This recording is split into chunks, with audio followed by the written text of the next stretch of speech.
další osvěty přednášek. Dneska opět výjimečně zahraniční přednáška slovenských architektů, valostrovský architekt, kancelář Matúš Valo, Oliver Sadovský. To jsou ty main membři asi tohoto týmu, ty tři osoby. Určitě vám ty jména vůbec nic neřeknou, ale 100% si myslím, že se chybnete na městských zásazích, který překročili i hranice přes Slovenské republiky a vyrazili do Prahy, přes Brno. A nevím, jestli ještě někde vím, že se chystá v Jablonci. A určitě je to takový, bych řekl, úžasný projekt, kdy architekti, zejména ty mladší generace, dávají ideje a hledají místa ve městech a dělají zásahy. Takové drobné, což možná si víc slyšíme tady na přednášce. Já jsem rád, že pánové nás přijeli navštívit, takže nám určitě řeknou, že se dá někdy dosáhnout málo, kdyby chtělo víc.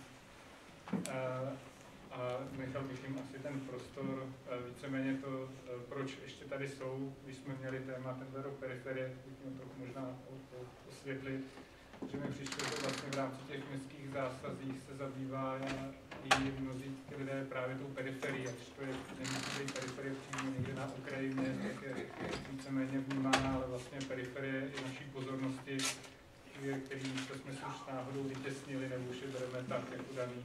A vlastně tak periferii vnímáme a v těch zásazích se určitě takovýhle místa objevily a proto jsem si říkal, že by bylo zajímavé, aby jsme měli jiný náhled na tohleto téma, co jsou tady a určitě ve svých projektech se zabývají tak, takže už předávám slovo.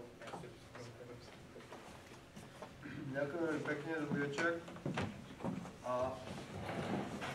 Názov našej prednášky je Nové role architekta. V prvej časti uvidíte to, čo robí architektonický ateliér Valo Sadovský architekt, čo sme my dvaja a naši kolegovia. V druhej časti vám ukážeme, čo robí naše občianske združenie Mestské zásahy, čo sme zase my dvaja, naši kolegovia. Čo je dôležité povedať, že v podstate tie dva celky dokopy tvoria to, čo vlastne robíme, čomu sa venujeme na poli architektúry a veríme, že na konci pochopíte, prečo sa prednáška volala Nové role architekta. Čo je veľmi dôležité pre nás, pre náš ateliér je to, že my sme v podstate ateliér založený na nejakom kamarátskom vzťahu, pretože my už sme sa 2 roky poznali vtedy. To znamená, že je to celkom iné ako keby väčšinou architektonických dvojíc alebo trojíc alebo skupín sa proste spozná na Vysokej, na fakulte architektúry. My sme kamaráti od detstva, trošku to mení pohľad náš na podnikanie, biznis alebo umenie, architektúru a niekedy to komplikuje, ale väčšinou to veľmi samozrejme zľahčuje.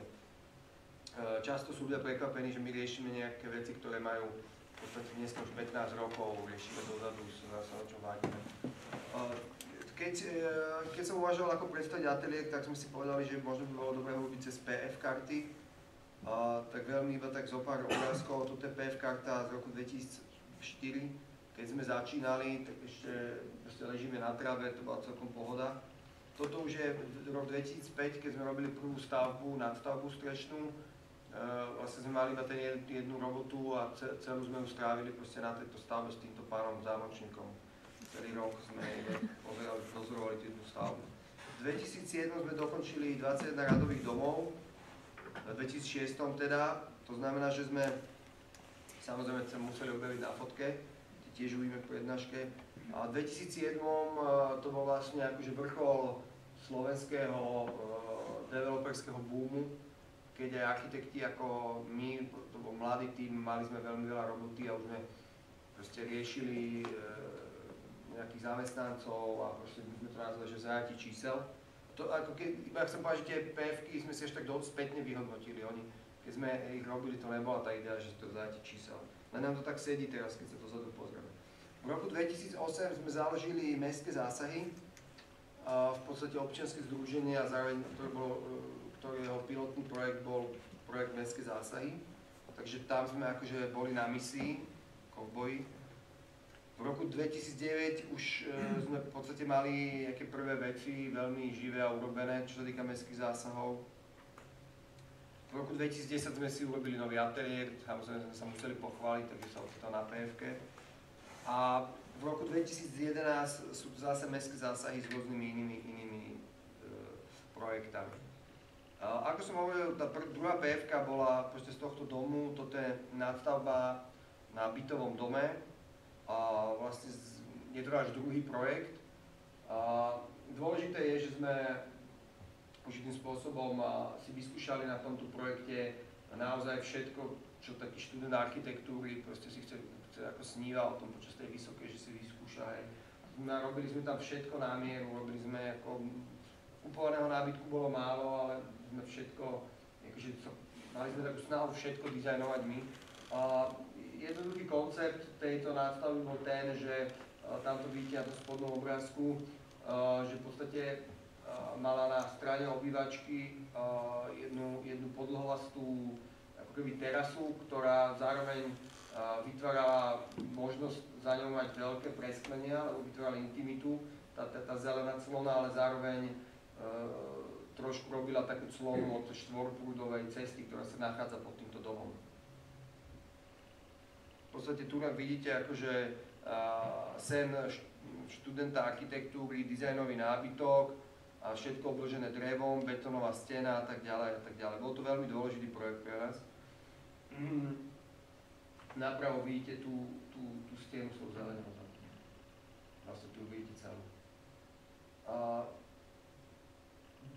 Ešte predtýmto sme vyhrali súťaž na konci vysokej školy na urbanistickú súťaž, ktorej súčasťou boli aj radové domy.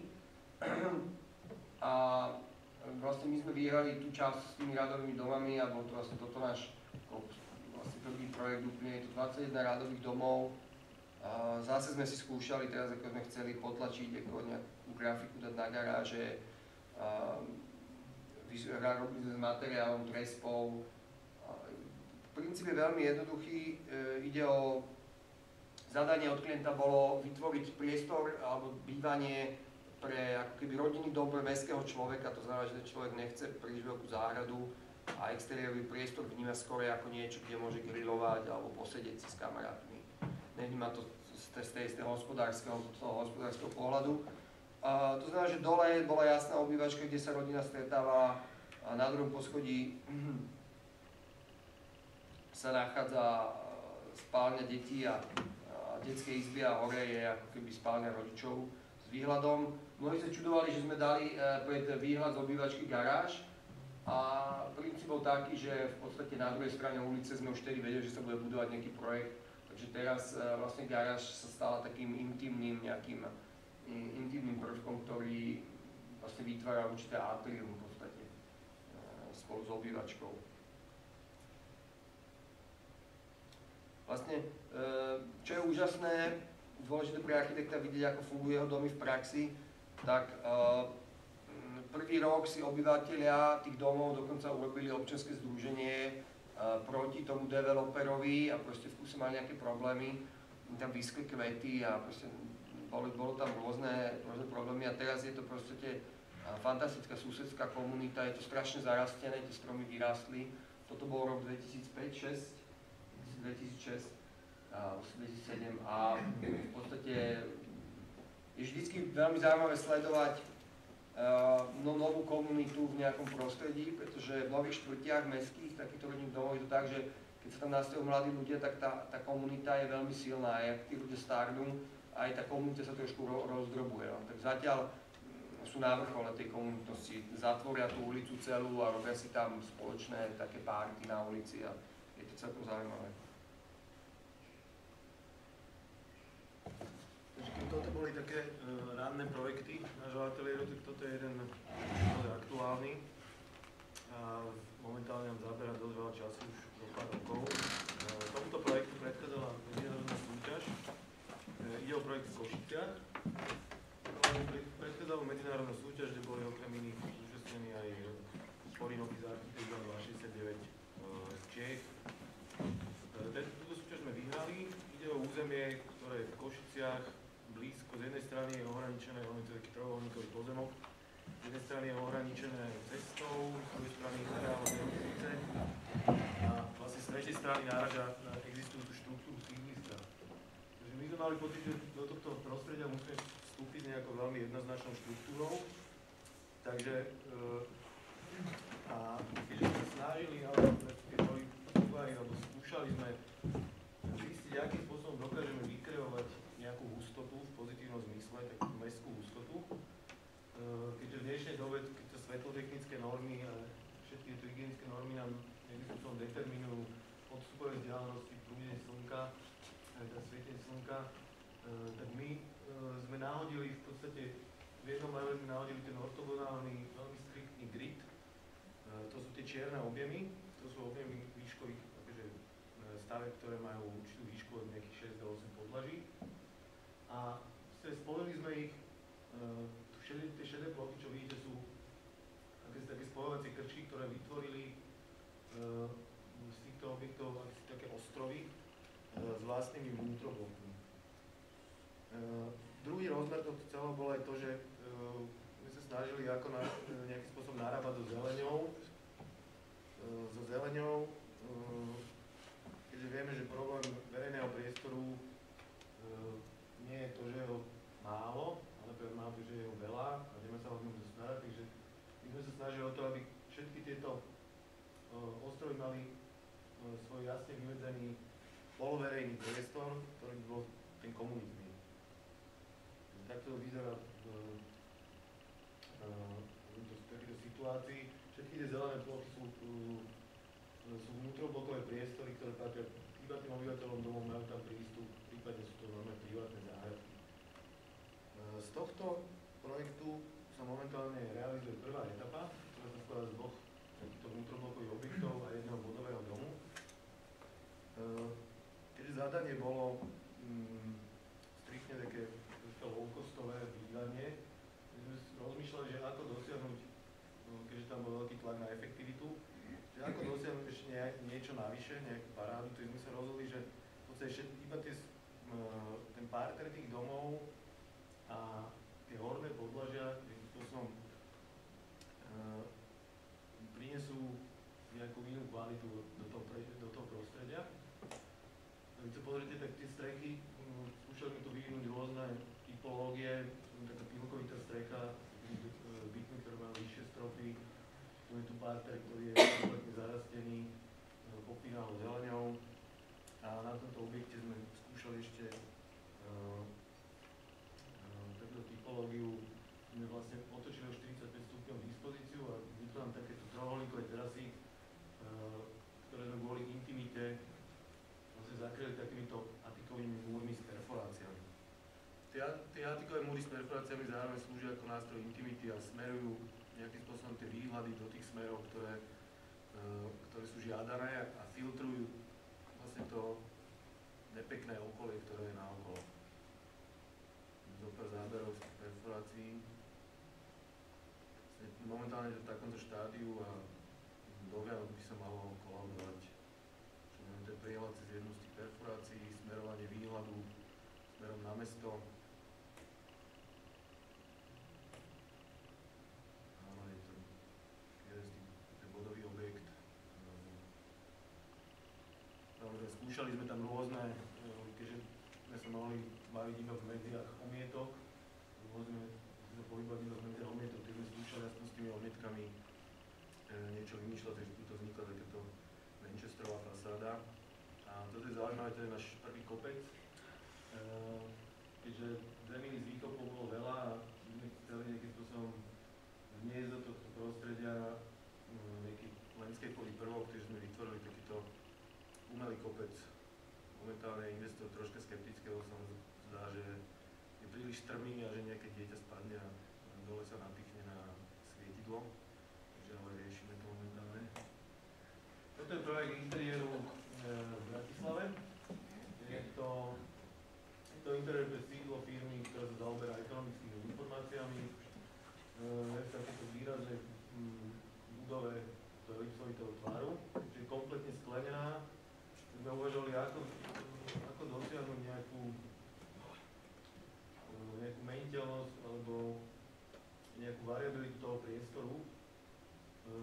Na to sme použili 50 otáčavých lamiel. Ten priestor sa skladá z dvoch častí. Jedna je klientská, to je tá s tými lamelami, a jedna je taká striktne kancelárska. Tieto lamely nám delia ten priestor na akýsi vnútorný a vonkajší perimeter. V tom vnútornom je priestor takého loungeovejšieho charakteru a v tých vonkajších sa nachádzajú zasadačky. Tieto lamely sú elektronicky ovládané, čiže v podstate oni vedia tie priestory tých zasadačiek uzavrieť jednoduchým stisnutím tlačítka alebo úplne otvoriť. Toto je ten vnútorný priestor, keď sú lamely zavreté. Z druhej strany sú biele, takže tiež nám to umožňuje nejakým spôsobom modifikovať ten priestor a náhľad v ňom. A keď sú polootvorené, tak vnímate takisto ten výhľad, ktorý je za tým sklom.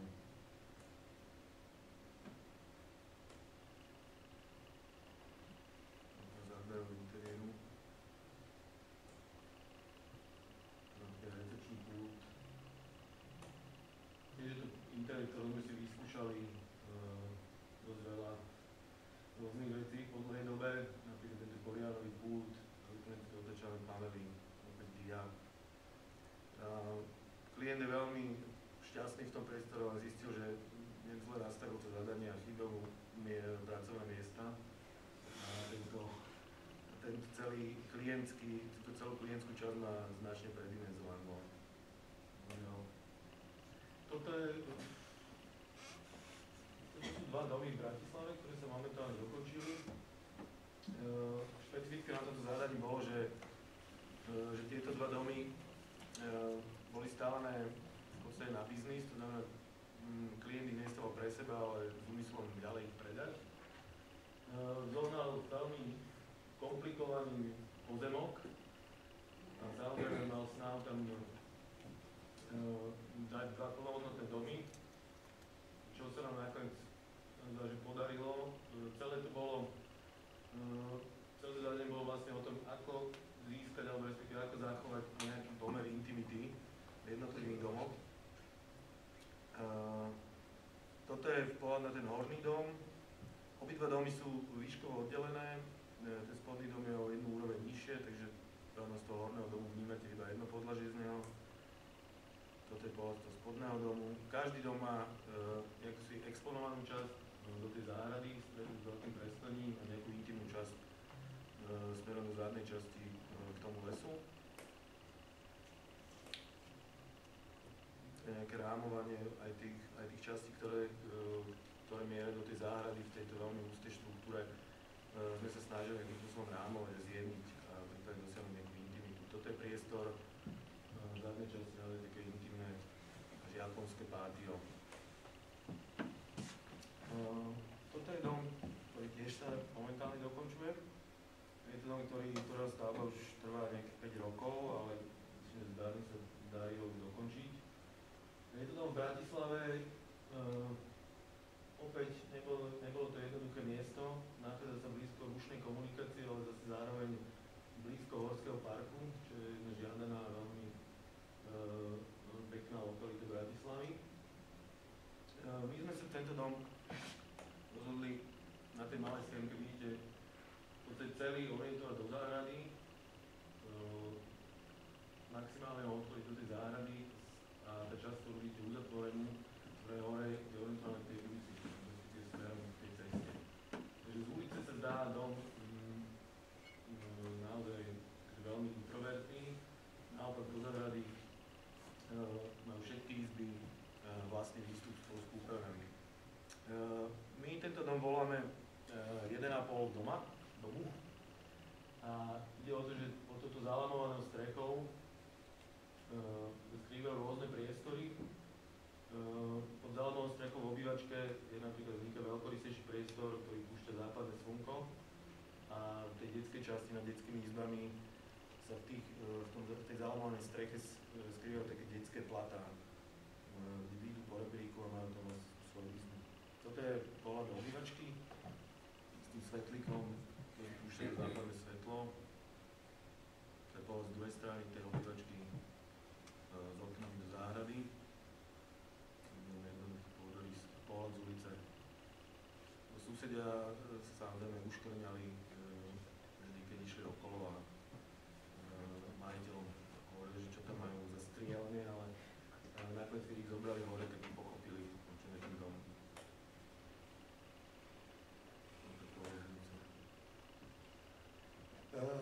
Ďalší dom. Tento dom má súvis s tými 21 radovými domami, ktoré ukazoval Matúš. Keďže to bola jedna naša z prvých zákazník, tie radové domy. A v podstate robili sme to s klientom, alebo pre klienta, ktorý pre developerskú spoločnosť. Spolupráca nakoniec prerastla, alebo ten biznis vzťah prerastol do nejakého kamarátstva. A v dnešnej dobe mu dokončujeme dom, takže toto je dom majiteľa tej firmy, ktorá developovala tie radové domy. Je to opäť dom, ktorý rieši problém intimity, keďže vstupoval do veľmi silne urbanizovaného prostredia Bratislavskej kolíby, čo je kopec nad Bratislavou s nádherným výhľadom.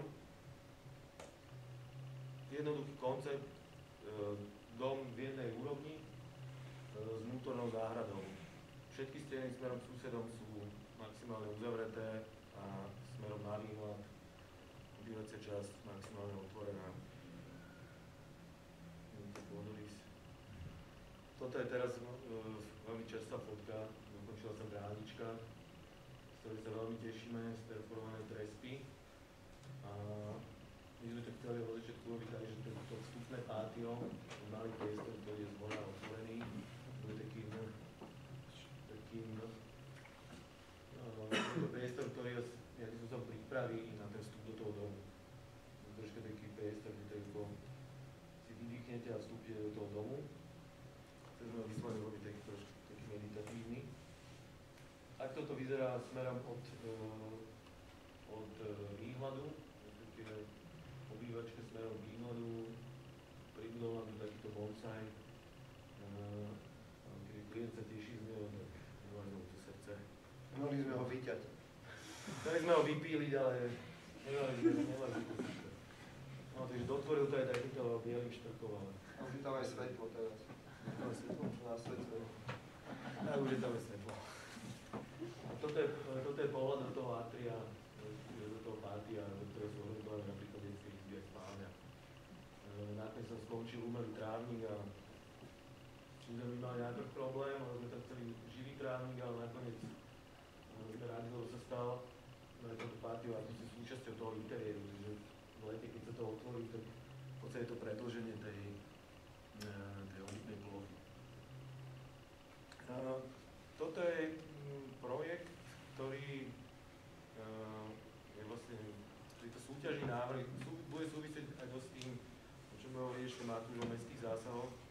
Je to projekt, ktorý vyhlásilo mesto Bratislava a zadanie bolo vymysleť nový stánok na predaj ovocia, zeleniny a moby do mesta, ktorý by nahradil všetky tie nôžku dosť škaredých stánkov, ktorý je plné mesto. Takže my sme došli s konceptom, ktorý je troška aj pre mestských úradníkov veľmi jedný, a to bol došli so sloganom viac stromov pre Bratislavu, čo sme si mysleli, že by to mohlo zabrať. A v podstate sme navrhli takýto stánok v tvare stromu, ktorý okrem iného, okrem toho stánku samotného v sebe môže do seba natiahnuť rôzne iné funkcie, ako napríklad strana na bicykel, bankomat, lavička. Bolo to rôzne kombinovateľné ešte s menším stromom, kde boli také schodíky, kde mohli vyložiť tie bedničky alebo vázy s kvetmi. Bola to veľmi jednoduchá konštrukcia, opláštená trespou a v podstate túto súťaž sme vyhrali a odtedy sa nám nikto neozval, takže asi nejaké 4 roky. Ešte dôležité povedať, že sme narábali s tým klišé z tej verejnosti. Hej. Keď verejnosti poviete, že dostane viac zelene, tak to je pre ňu najväčší pozitívum. Takže je realita taká, že v podstate Bratislava konkrétne tých parkov alebo tej zelene má relatívne dosť. Ten problém je, že to mesto nemá v rozpočte prostriedky na to, aby sa staralo o tú zeleň. To už tá verejnosť nevníma. Takže keď poviete, a to sme ako keby dávali úradníkom ktorých my dosť prísno posudzujeme, sme podsúvali takú ako možnosť sa vyťahnuť pre to verejnosťou, že viac strom pre Bratislavu. By to bola taká hra trošku aj s úradníkmi, aj s verejnosťou. Ale konkrétne to je strom, takže ani sme si nevymýšľali. Tiež sme chceli, aby to bola vec, ktorá je pekná, ktorá aj keď sa večer zavre, tak vyzerá meste dobre. Toto je objekt,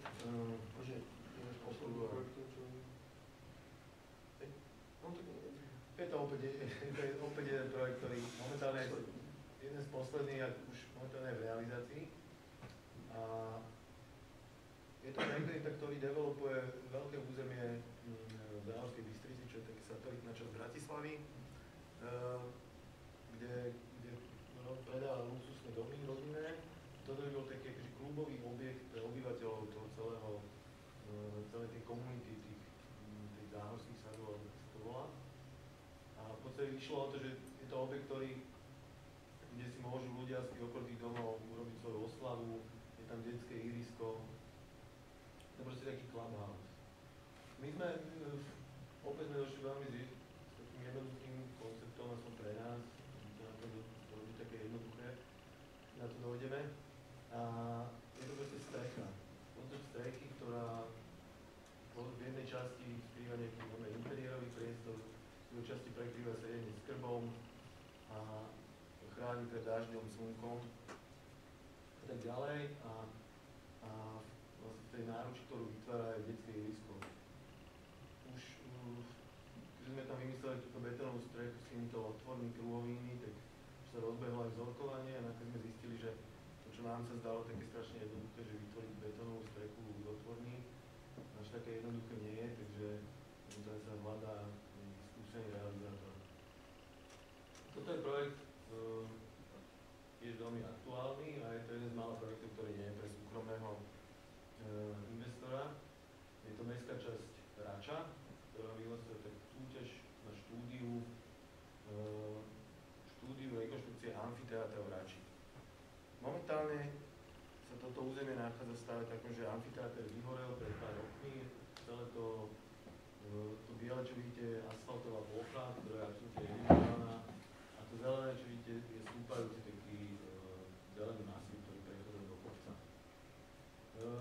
My sme došli na to, že asi nemá význam rekonštruovať ten amfiteáter v takej podobe, ako je, a chceli sme tomuto miestu dať, alebo vytvoriť akési voľnočasové centrum, ktoré bude fungovať celý deň a po celý rok. Je to iba miesto, kde sa usporiada nejaká akcia, nejaký koncert. Takže my, čo sme urobili, sme presunuli ten amfiteáter z tej spodnej polohy do kopca, teraz do tej hornej časti.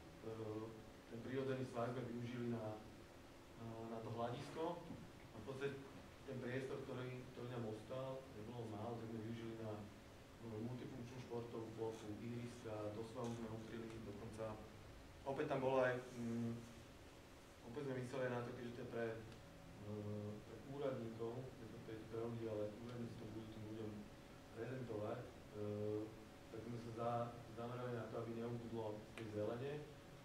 Takže tú zeleň sme využili na to, aby sme do nej schovali tie objekty, aby to nevznikali nové objekty. Ale vlastne celá tá plocha sa stala ako multifunkčnou plochou na rôzne aktivity. Ako vidíte, plocha s nejakým sedením, tribúnovitým, amfiteáter, čas zničené akcie. Toto je projekt Slovany v Bratislave. Myslím, to bolo v januári. Teraz vám ukážeme ešte dve súťaže, ktoré sme nevyhrali. A myslím si, že súťažiť je dôležité, pretože akokoľvek je to niekedy na úrovni v podstate už takého využívania ideí, ktoré zneužívania ideí, ktoré architekti dávajú niekomu skoro zadarmo, tak stále veríme, že súťaženie je ako dôležitý spôsob hľadania toho najlepšieho riešenia. To znamená, že teraz trošku z takého súdku, že dvoch nevyhratých súťaží. Takého smutného súdka. Aj keď sa pozrieme späť, tak veľa roboty, čo sme mali, nevystavili na tej ďalej súťaži. A toto je územie v Bratislave, ktoré sa nachádza v takom širšom centre. Je to veľmi polohou, ktorá má 15-minútovú vzdialenosť dochádzkou do centra a 15 minút už do masívu Karpát, kde začína príroda. Takisto sa nachádza pri rušnej dopravnej tetne, tu vidíte tam hore. My sme tam došli video takých veľmi jednoznačných bodových domov, keďže to zadanie od investora bolo tak špecifické, že bolo veľmi prísne nastavené všetky faktory efektivity, čísel a tak ďalej, že sa stalo akýmsi vzorcom. Takže my sme vyhodnotili ako najlepšie riešenie veľmi efektívnu budovu, alebo budovy, tie bodové, ktoré sa spájajú do takých trojíc, ktorá každá z tých trojíc má svoje také vlastné atrium, taký poloverejný priestor, taký vnútroblok. A z tej hornej časti vlastne to územie chráni od toho hluku tej dopravy tá tenká bariérová budova. Tu vidíte momentálne tu na ľavej strane s tými balkónmi, tam je to územie a tým, že oni tieto budovy sú spájane do takýchto trojíc s tým vnútorným dvorom, takže vytvárajú opäť nejaké také verejné priestory medzi nimi, medzi tými trojicami vzájomne. Toto je napríklad jedno z takých námestí, ktoré je venované detskému ihrisku. Toto je pohľad do toho vnútrobloku a toto je pohľad na také hlavné námestí toho celého štvrtia alebo celého urbanistického celku. Opäť ďalšia súťaž, ešte k tej predchádzajúcej súťaži, aj keď sme ho nevyhrali, tak momentálne pracujeme na tým, že bola to medzinárodná súťaž, vyhrali tým do Slovenska a vyzerá, že budeme aj lokál architekti, takže nakoniec tá energia nebola investovaná úplne nevyšla úplne na zmar. V podstate, ak by boli druhí skončili, tak vyzerá, že v tom projekte budeme nejakým spôsobom pokračovať ďalej. Toto bola, hovoril Matúš, opäť jedna súťaž, ktorú sme nevyhrali, ale tá bola zase maskovaná pod názov Workshop. Vyhlasoval jeden z veľkých developerských skupín slovenských. Išlo o veľké územie v Bratislave, ktoré momentálne,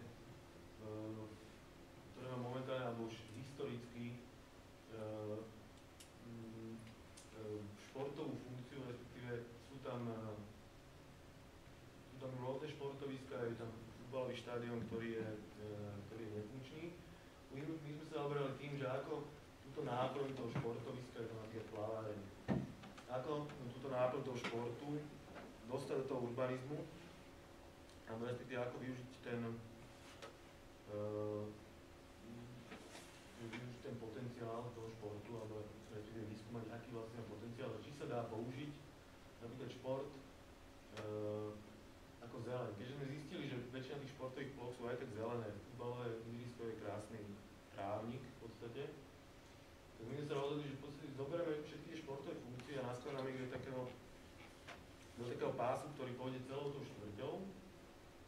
A v podstate ten zelený pás bude nejakým spôsobom tvoriť, bude to taký športový park a bude tvoriť aj odstupy medzi tými domami. Takže v podstate tie priestory medzi domami, ktoré sú väčšinou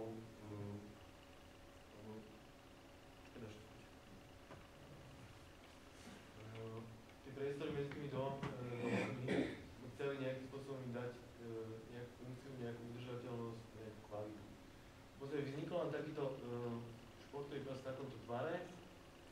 My ho nejakým spôsobom modelovali v tých ťažiskových polách, sme ho zvýšili, kde do tých zvýšených častí sme tam dali nejakú tribúnu, plaváreň, futbalové ihrisko, také veľké. A v podstate celý ten pás je zázelený. Takže toto je schéma, ktorá zobrazuje to, že koľko tých športových, respektíve aké všetky funkcie do seba natiahol tento zelený pás. Samozrejme, tam bola dráha okolo toho celého, uvažovali sme o rôznych systémoch nejakej